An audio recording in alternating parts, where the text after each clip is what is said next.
It's your boy Big Baby. Support sporting icons for latest boxing news. Cheeseburger. Right, so there's a statement here from Deontay Wilder with his thoughts on how the fight went this past weekend with Tyson Fury. First of all, we know, and 99% of boxing fans who know how to judge a fight know that Tyson Fury won that fight.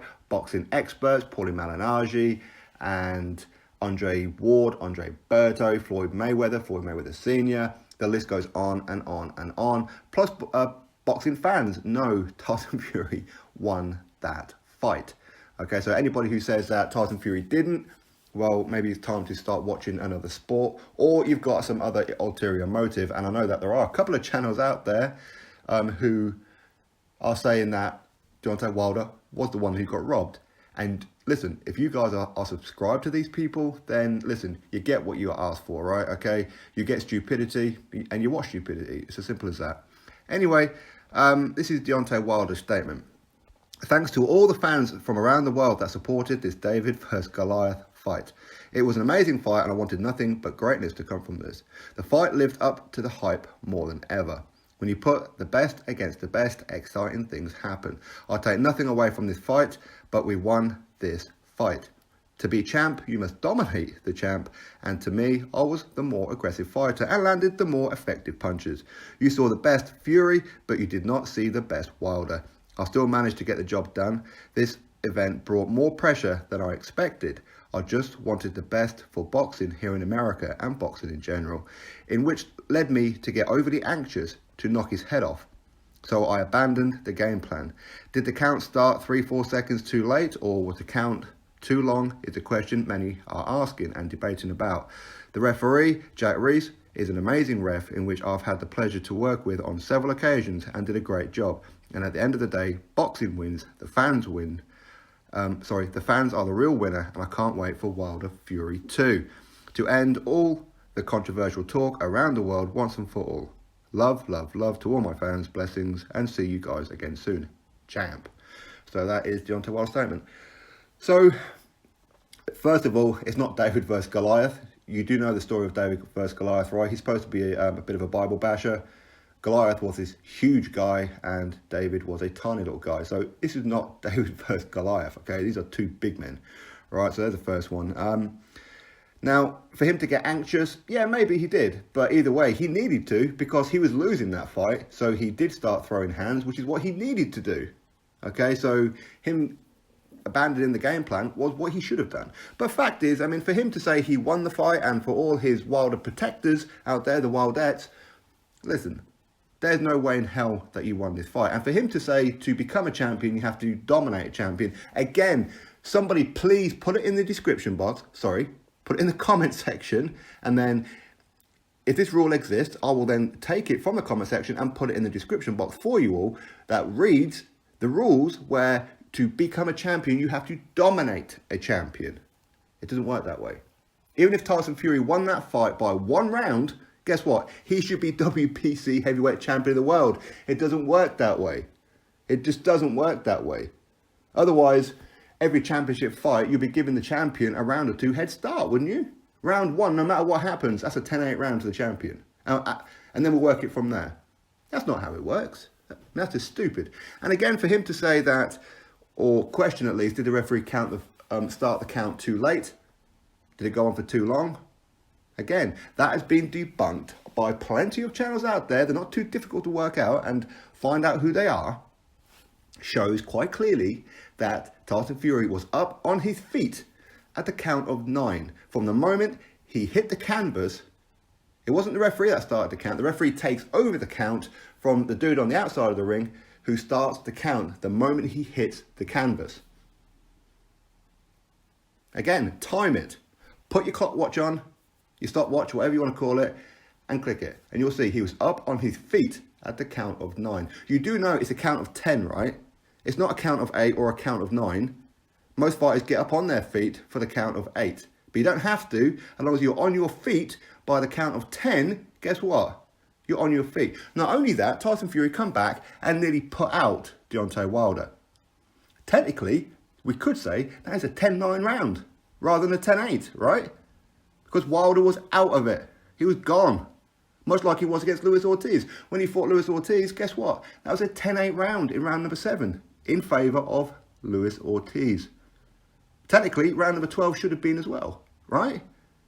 But no, even then, I'm not giving that in that way to Wilder. I'm saying 10-8 round. So even with a 10-8 round in round number 12 and round number 9, Tyson Fury won every single round. And I'm more generous than most people out there. I actually gave Wilder another round, round number 1, because I assumed that a lot of the shots that he was throwing were landing. As it showed, check out the CompuBox beforehand. I know they're not accurate, CompuBox, but they're as close to it as what we could possibly get, that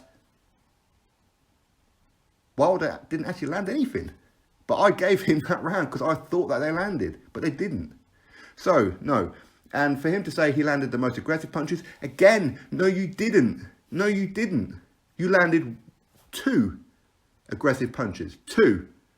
Because if you landed plenty and you're such a big puncher, Fury would have been knocked out, right? He would have been. But he wasn't. At any point in that fight, you could argue round number 12, was he knocked out? Maybe, for about 1 or 2 seconds, maybe. But guess what? He got up. Some people say that Tyson Fury, he got dropped twice, therefore he lost the fight. Are you off your head? Do you know how to score a fight? Do you? Be perfectly honest here. Do you know how to score a fight?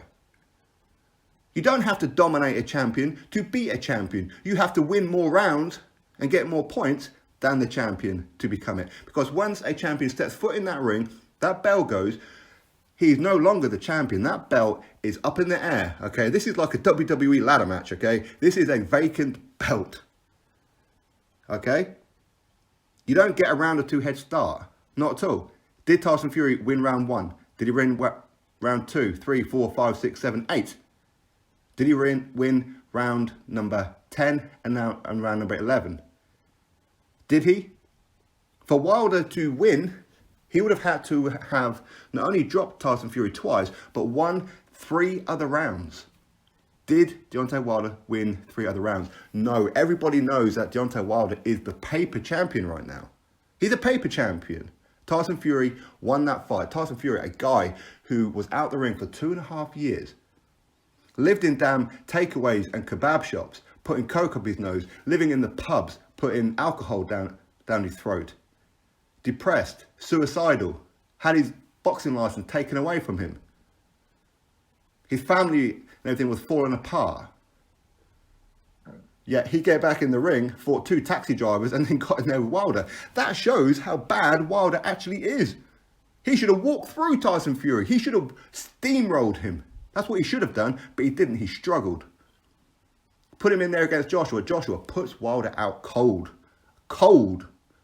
People say that there's no way that Anthony Joshua could have took that punch in round number 12 that Tyson Fury took. Maybe, but guess what? He wouldn't get that far. Tyson Fury, not a huge puncher. Not a huge puncher at all. His punches hurt, but they're not concussive. Anthony Joshua has concussive punches, left and right hands, and a fantastic counter puncher. Wilder would not be able to cope with Anthony Joshua. And for anybody to say that Joshua should go to America, quite clearly we showed why. Do you really believe that them giving Anthony Joshua 50 million, which wasn't real, we all know it's coming from BT Sport, which made that fight impossible, okay, but had they have come up with the money elsewhere and given 50 million, do you really think that they would have allowed to not only give Joshua a minimum 50 million, but to allow him out of the country with not only his own belts, but a WBC title as well as? He would literally have to knock out Deontay Wilder for about 5 minutes on the canvas before they give him a decision. He would probably have to knock down Deontay Wilder once or twice every single round. There's something going on over there. Something is drastically wrong. The corruption in boxing over there is terrible. Absolutely terrible. But anyway, Tyson Fury is the WBC champion in my eyes. In the world's eyes, he should be the champion. So if he fights Anthony Joshua, well, effectively, in most fans' eyes, it's for undisputed. Deontay Wilder, if he was any kind of man, he should have put out a statement and said, listen, you know what? I know I was given the decision. It was a dubious one, no doubt about it. I do need to review it, but maybe Tyson Fury did win that one. Listen, I'm not going to vacate the belt because that would just be stupid. But yeah, Tyson Fury won that fight. If he was any kind of man, but clearly he ain't any kind of man because he wants to be pregnant. Anyway, that's what's going on. That is Deontay Wilder's statement. Completely deluded. Completely deluded. Drop your thoughts below. Click that thumbs up. Subscribe. Catch you all on the next video.